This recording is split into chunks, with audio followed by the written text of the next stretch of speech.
Okay, so how do you test a concept for value or test a concept to see if it has the ability to create the amount and type of desired value?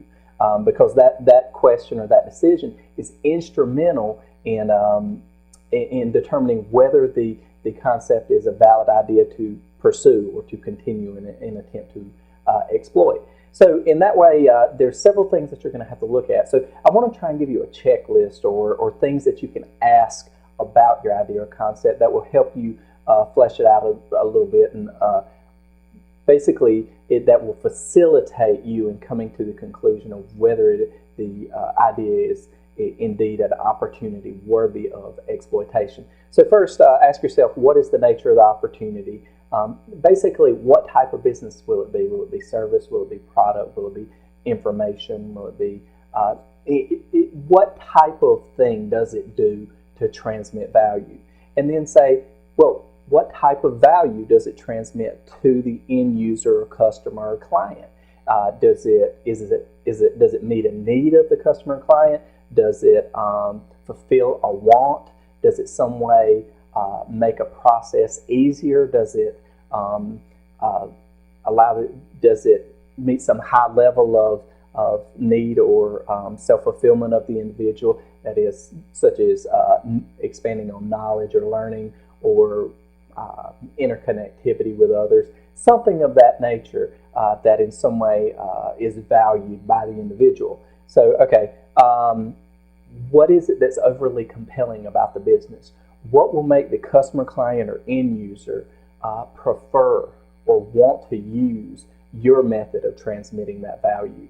Because in any situation, for any need anyway, there's always going to be some competitor or substitute competitor product that will meet that need. So what is compelling about your product? Same way with a service. If it's something new and novel that has never been seen before in the market, and you're trying to introduce customers to it for the first time, is the priority or is the amount of need or want sufficient to move the customer to want to purchase or otherwise receive that value from you? So just line this out and see, make broad suppositions.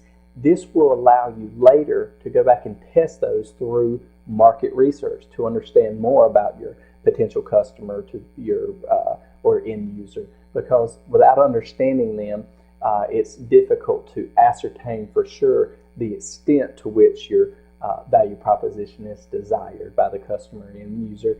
And then ask yourself, why isn't someone already fulfilling this need or want in this manner? Or if they are, what is it about your product, service, or idea that is differentiated or gives it some form of advantage or viability in light of the other competitors in the market?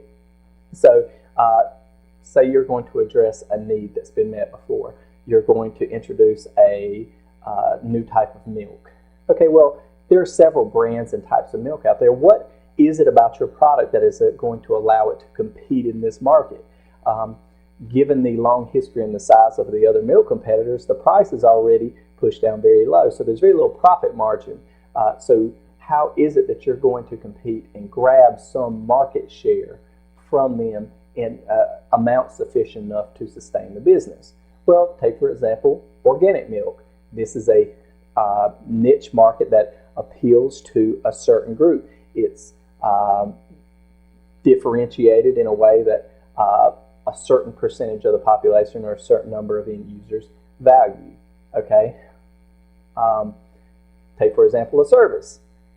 Most services that you will supply is being done by someone already. What is it about your business that will cause them to use you versus others? Now, think along strategic lines. Don't just think you're going to charge less, because generally, especially with lower level needs, the economic factors in the market have already set a given price. You can validly supply this amount of service at this rate, and dropping any lower might not produce the amount of value or the amount of profits that you're seeking to. So don't always try to be the lowest competitor. in the market, look towards differentiation. How can you be different from the other person? How can you do something it's not, or how can you focus on some niche market that's not being addressed otherwise? Okay, and then what are the potential risks? What are the hurdles that you're going to have to get over, or daunting things that you will have to face entering this new market? Okay, that could be anything from the cost of entry, the risk of being put out of business by other competitors, the difficulty in getting licensed to compete.